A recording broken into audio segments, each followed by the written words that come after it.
Dieu est merveilleux et à travers ces témoignages que vous avez entendus, eh bien, vous en avez la preuve que Dieu peut vraiment agir dans la vie d'une personne. Alors, je vous invite encore en quelques temps de réflexion et un peu de patience parce que j'aimerais partager une pensée que Dieu a déposée sur mon cœur et on va méditer ensemble la parole de Dieu pour que chacun puisse aussi faire le point. Vous avez entendu des témoignages des personnes, des jeunes, surtout des jeunes aujourd'hui, qui ont témoigné de ce que Jésus est capable de faire, de redresser ce qui est tordu, de redonner de la vie à ce qui est mort et de faire renaître de l'espoir dans le cœur le plus sec et le plus desséché. J'aimerais vous inviter à la réflexion à partir d'un verset de la Bible qu'on trouve dans Deutéronome.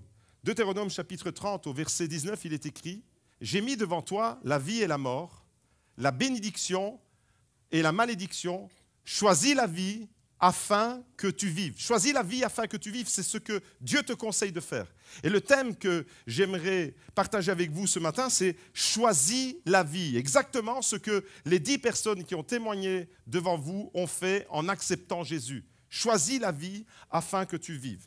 Dimanche dernier, c'était la fête des pères et à l'occasion de la fête des pères, avec mon épouse et les enfants, nous sommes partis après-midi nous promener un peu et puis on est allé visiter un château, le château d'Avray, pour ceux qui le connaissent. Et là, à un moment donné, nous avons rencontré un monsieur qui faisait des photos, qui était émerveillé par rapport au château. Et puis, on a engagé la conversation, c'était bien sympa. Tout allait bien, il était très souriant, il était même marrant. Et en l'espace de quelques minutes, cet homme nous a un peu raconté plein d'anecdotes de sa vie. Et c'était une vie bien riche, c'était un homme déjà d'un certain âge. Et vraiment un moment sympa, un moment cool, tranquille. Les enfants étaient là, Magda était là aussi, elle était assise sur le banc. Le type, il vient avec son appareil photo. Et puis, il nous raconte ses exploits de jeunesse également, et puis il nous raconte même que quand il était jeune, il a rencontré la reine Paola, qui à l'époque était la princesse Paola. Enfin bref, tout allait bien, c'était un moment sympa, il faisait beau, il y avait du soleil, jusqu'au moment où il avait une canne sur laquelle il s'appuie, et il me montre son bâton, et il me dit « Tu sais c'est quoi ça ?» Et il me montre la tête de sa canne où il s'appuyait, et là je reconnais que c'est la tête d'une divinité égyptienne. Et il me dit, ça, ce que tu vois là, c'est Anubis. Et moi, j'ai peur de rien, j'ai peur de personne, parce que s'il y a quelqu'un qui veut me faire du mal, eh bien, j'ai ma canne et avec ça. Et puis, il me parle de Anubis, et Anubis, il me dit, c'est le dieu de la mort, des ténèbres et des nécropoles égyptiennes.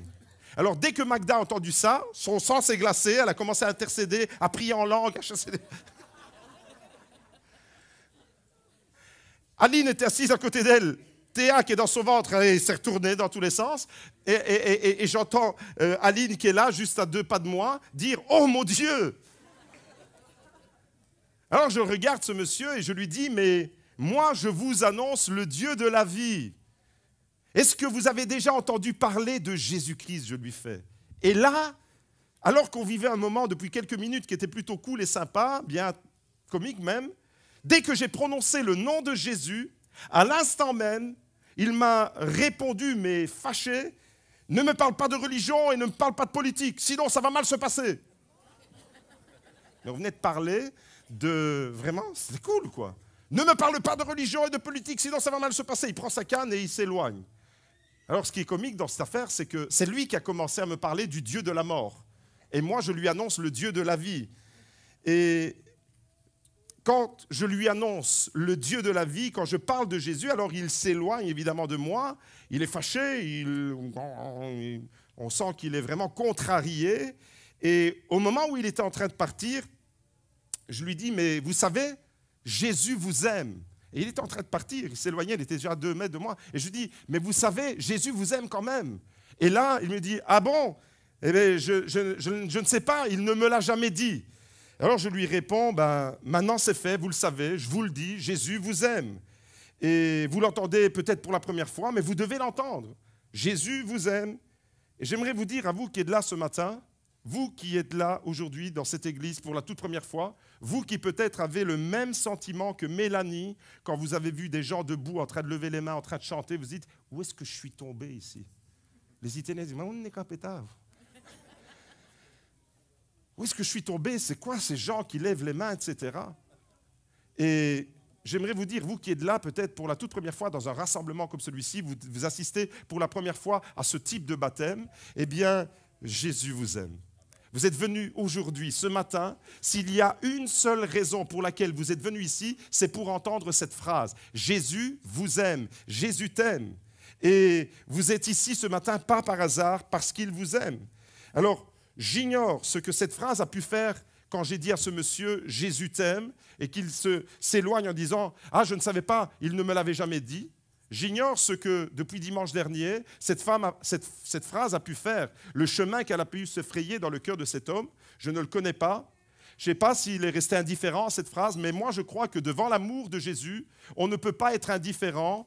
L'amour de Jésus ne peut pas nous laisser indifférents. Jésus vous aime et c'est vraiment le sens de tout ce que nous sommes en train de vivre depuis ce matin. Alors en voyant la réaction de cet homme, parce que j'étais surpris, alors que c'était un moment de discussion plutôt sympa, il me raconte ses exploits de jeunesse et j'en passe dans les détails. Et puis sa réaction m'est vraiment contrastée quand je lui parle de Jésus. Rien qu'à prononcer le nom de Jésus, il y a comme un feu qui s'allumait en lui. En voyant sa réaction, je me suis posé la question, mais pourquoi certaines personnes sont plus attirées par la mort, par les ténèbres, que par la vie, la lumière et l'amour? Là, il était fier de me brandir son bâton avec la tête d'Anubis, ce dieu égyptien qui n'existe pas, qui est un faux dieu et qui en réalité est un démon. Cet homme a probablement commis l'erreur de confondre Jésus avec la religion.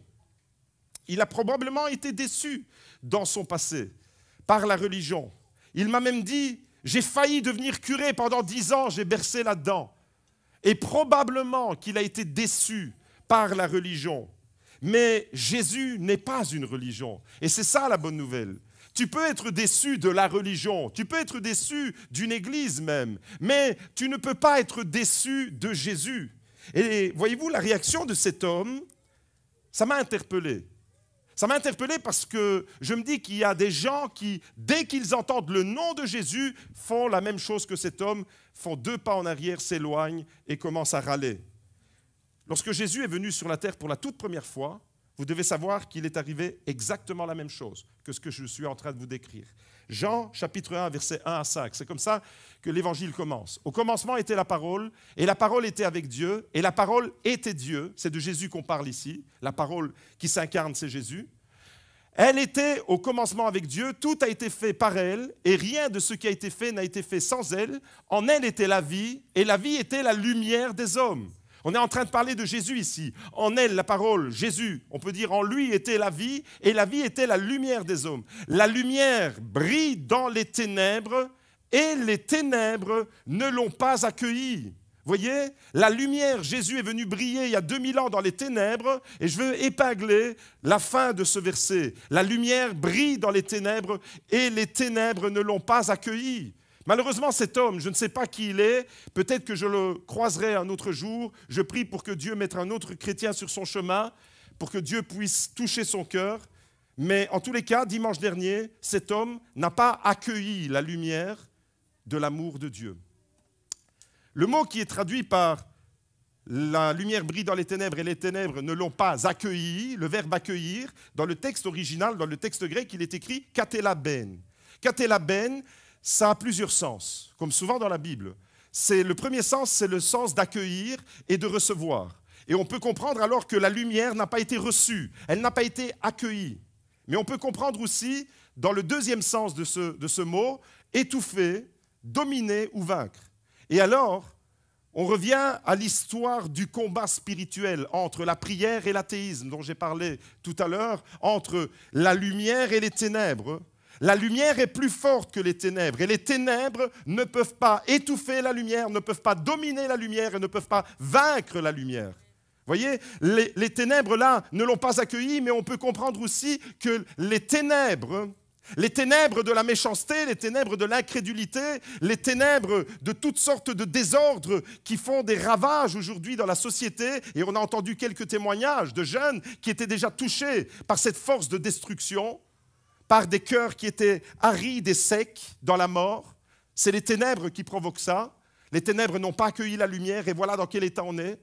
mais les ténèbres ne sont pas capables. L'obscurité, la méchanceté, tout ce qui s'oppose à Dieu n'est pas capable d'étouffer, de dominer et de vaincre la lumière. Rapidement, je veux énumérer quelques effets positifs de la lumière. Nous sommes faits pour vivre dans la lumière. Vous savez, Dieu nous a fait la grâce. Vous êtes vraiment des privilégiés ce matin. Vous savez pourquoi? Parce que hier, il faisait 40 degrés dans ce lieu.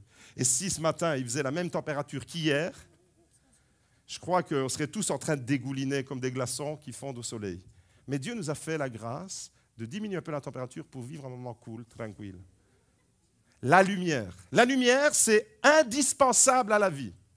La lumière, c'est indispensable à notre bonne humeur.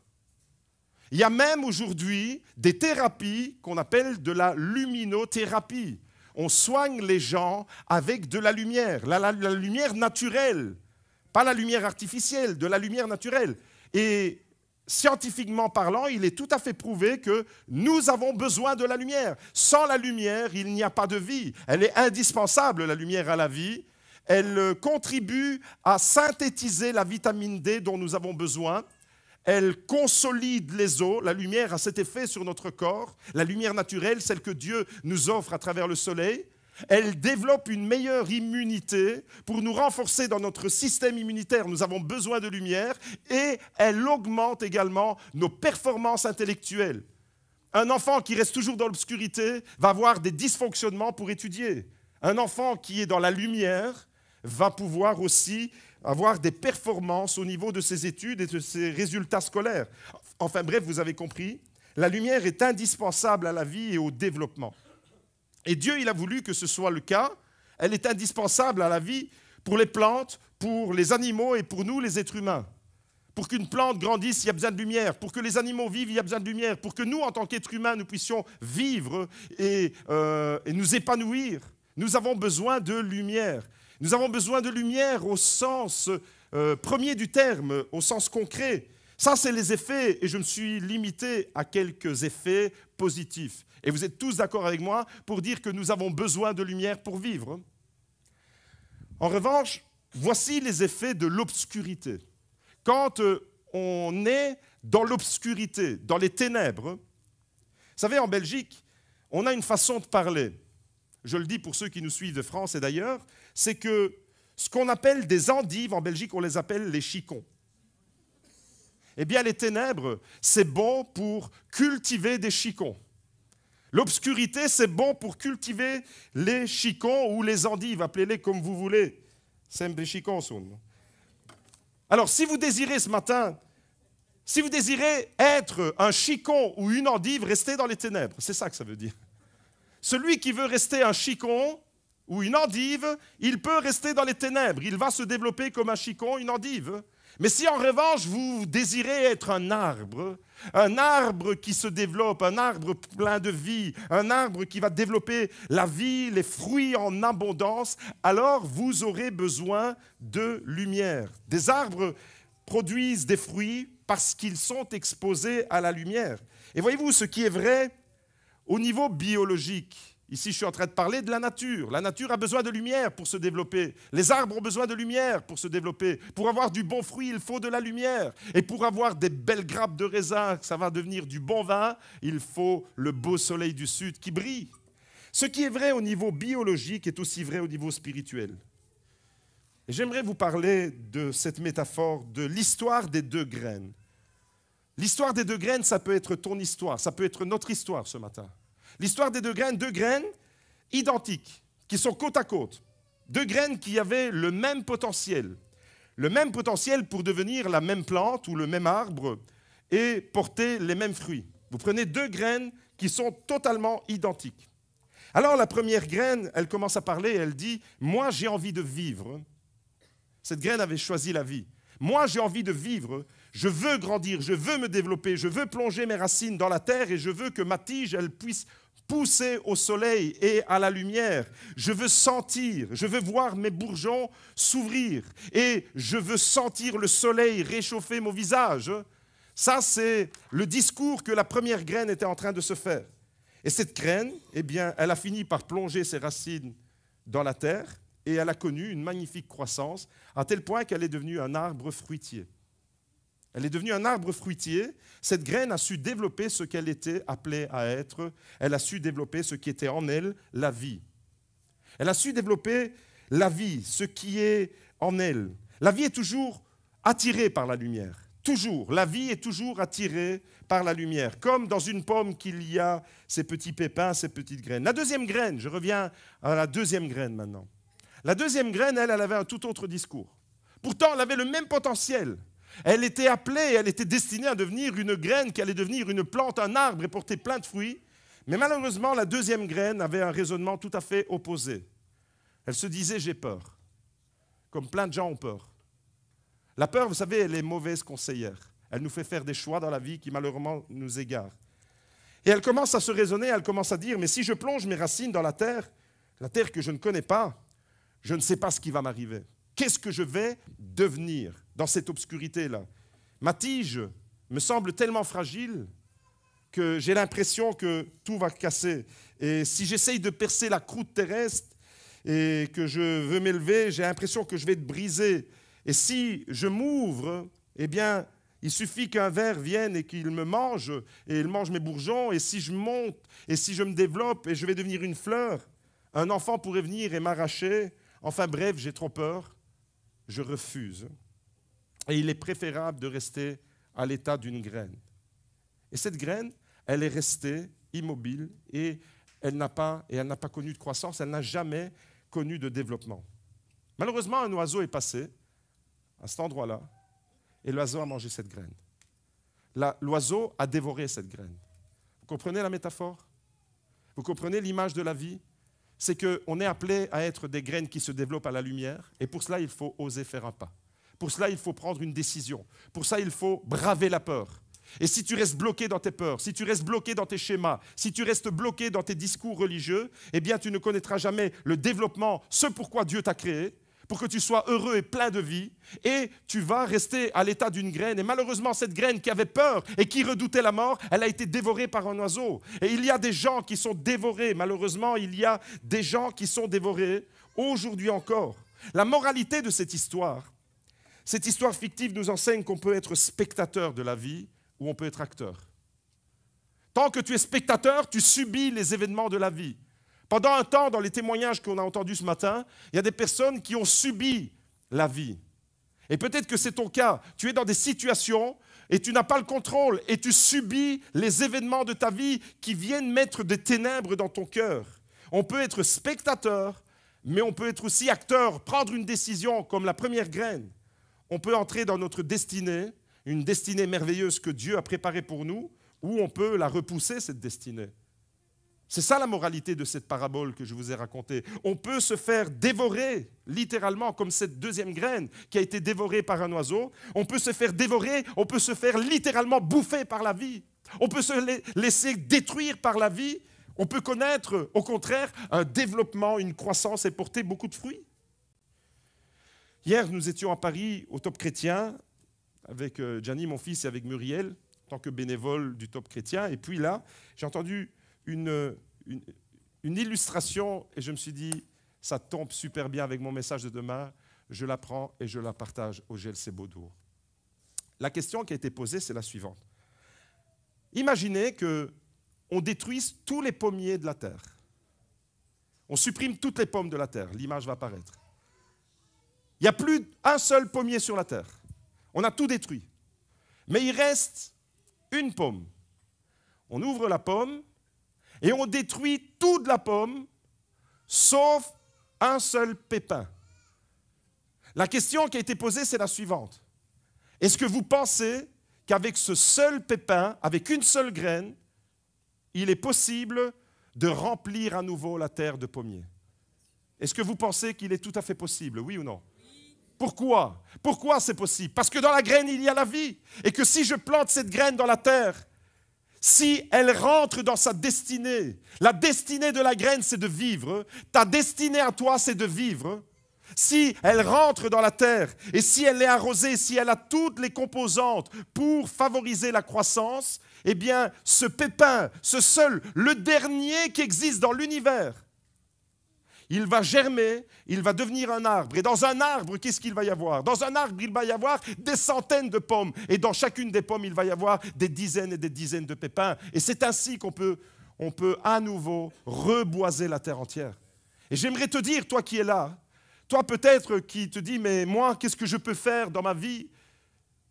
Je me sens seul, je me sens ignorant, je me sens inutile. Est-ce que Dieu peut vraiment se révéler à moi? J'aimerais te dire qu'à l'instar de ce pépin, à l'instar de cette graine, si Dieu t'a voulu, si Dieu t'a amené ce matin dans cette église, c'est parce qu'il te destine à une vie glorieuse. Choisis la vie. À partir de ta vie, tu peux toucher un nombre impressionnant de personnes. Tu peux entrer dans une destinée glorieuse. Quelle graine es-tu?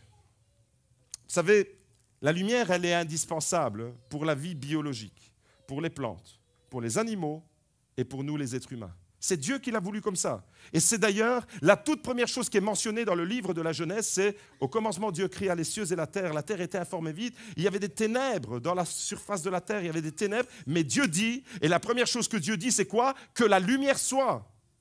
La toute première chose que Dieu a voulu manifester dans ce monde, c'est la lumière. Et j'aimerais te dire ce matin, je suis en train de parler sur deux niveaux. Je suis en train de parler sur le niveau physique, matériel, la lumière que tes yeux peuvent voir. Mais tu comprends très bien, toi qui es là et qui écoutes ce message, que je suis aussi en train de parler d'une lumière intérieure, d'une lumière qui porte un nom. Et ce nom, c'est Jésus, la véritable lumière. Vous voyez, dans le domaine de la science, dans le domaine scientifique, en astronomie, on parle de plus en plus de ces fameux trous noirs qu'il y a dans l'univers. Je ne sais pas si vous avez déjà vu ces fameux trous noirs. Alors un trou noir, c'est quoi?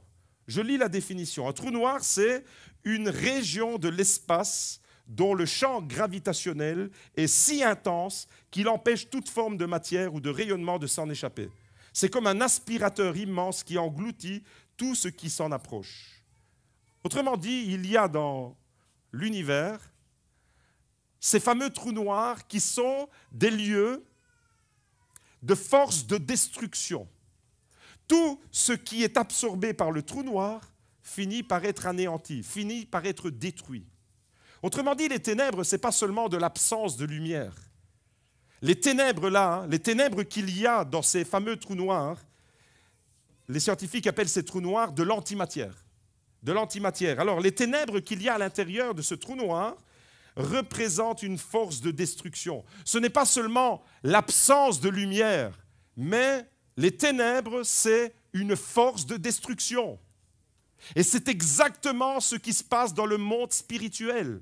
Quand tu n'as pas Jésus, c'est pas simplement, tu n'as pas Jésus, et voilà, tu n'as pas Jésus. C'est pas seulement ça. Quand tu n'as pas Jésus, automatiquement, puisque lui c'est la lumière, tu as les ténèbres.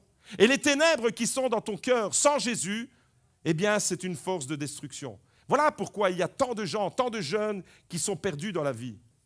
Tu as besoin de Jésus, tu as besoin de cette lumière.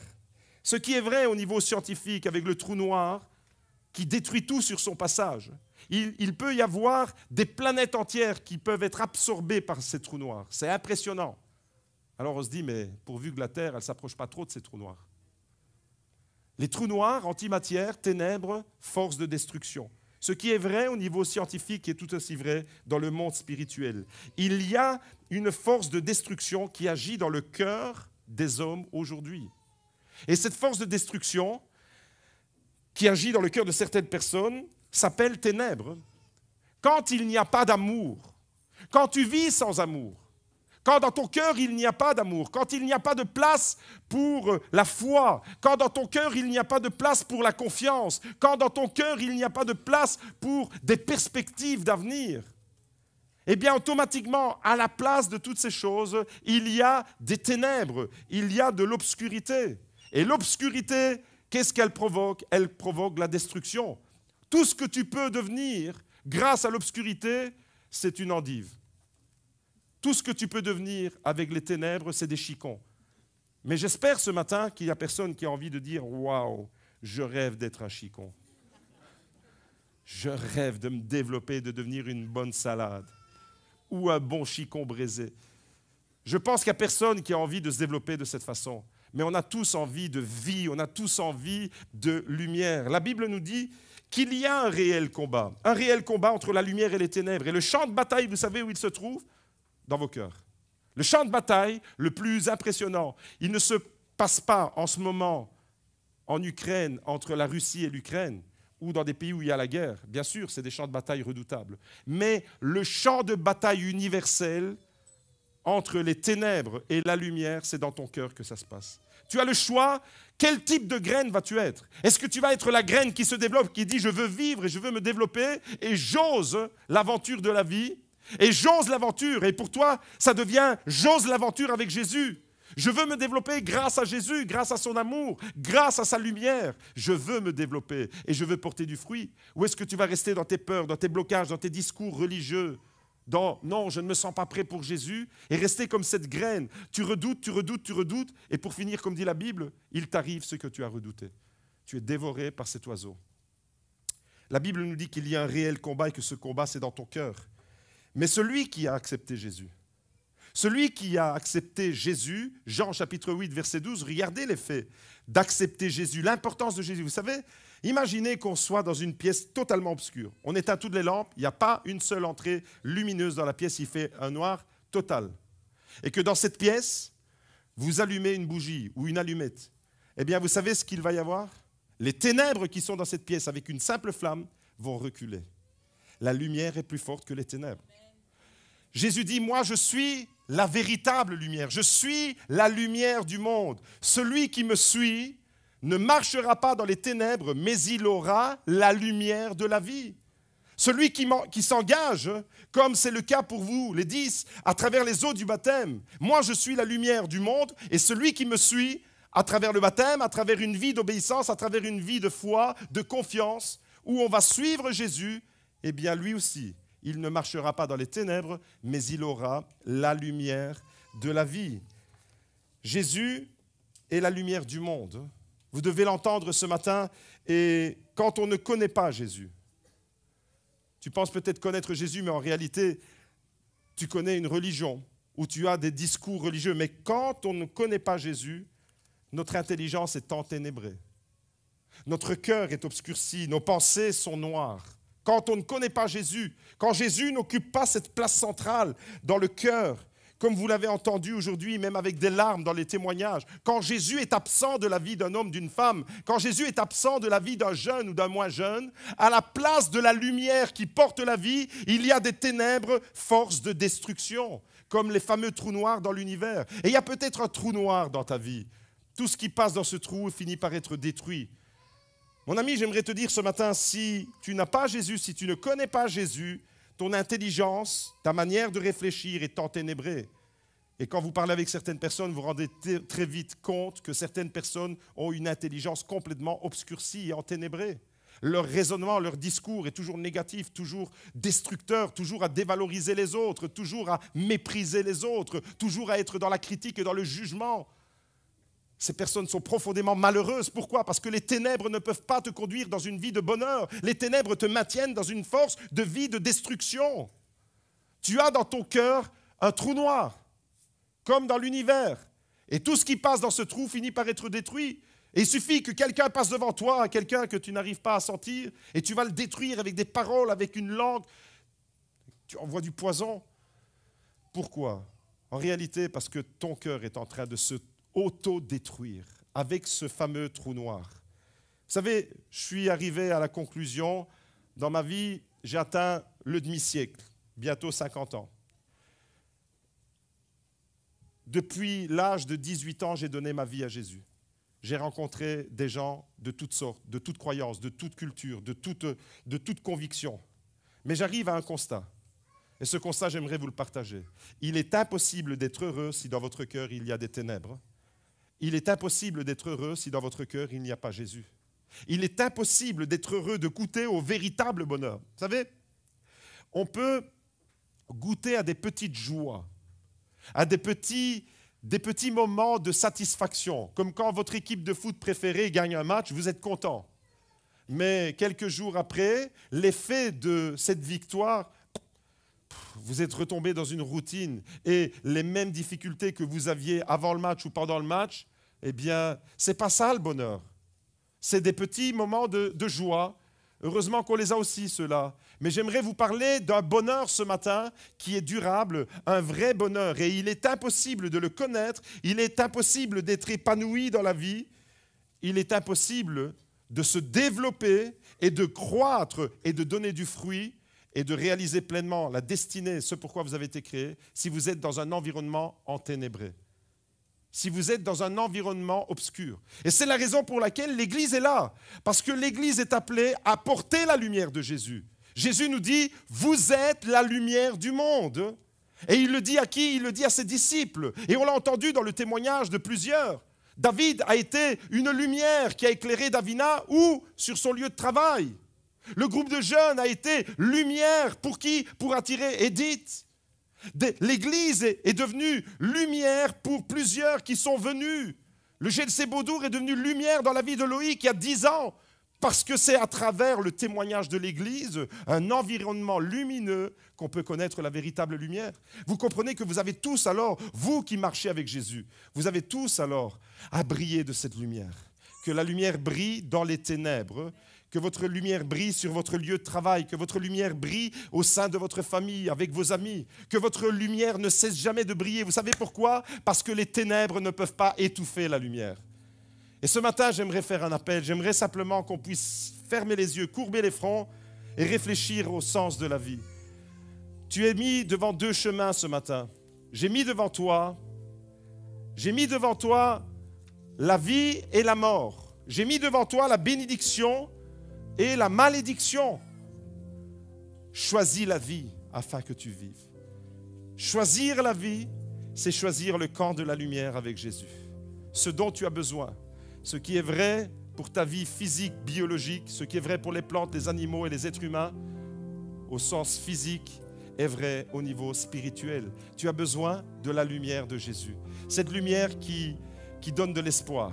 Cette lumière qui te fait rebondir à la vie. Cette lumière où tu te dis, tout ne s'arrête pas là. J'ai peut-être rencontré des difficultés, des épreuves. J'ai été malmené. Mon cœur, comme on l'a entendu dans le témoignage de Maïté, était mort. Il y avait une sécheresse dans mon cœur. Dans le témoignage de Davina aussi, il y avait une sécheresse dans mon cœur. J'étais en train de dépérir. Mais quand Jésus fait son jaillissement dans ton cœur, quand Jésus fait son entrée dans ton cœur, alors il amène la vie. Et ce matin, j'aimerais faire un appel. Combien de personnes voudraient rester une graine qui ne se développe pas et qui risque d'être dévorée? Combien de personnes voudraient rester comme des chicons qui vivotent dans les ténèbres? Ou combien de personnes, au contraire, voudraient dire oui à la lumière de Jésus? Je veux vivre avec cette lumière, je veux vivre de cet espoir. Alors si c'est ton cas ce matin, et si tu as envie de donner ta vie à Jésus, si tu as envie de te réengager pour Jésus, lève-toi et vois la lumière de Jésus ce matin. Elle veut briller dans ta vie, elle veut briller dans ton cœur,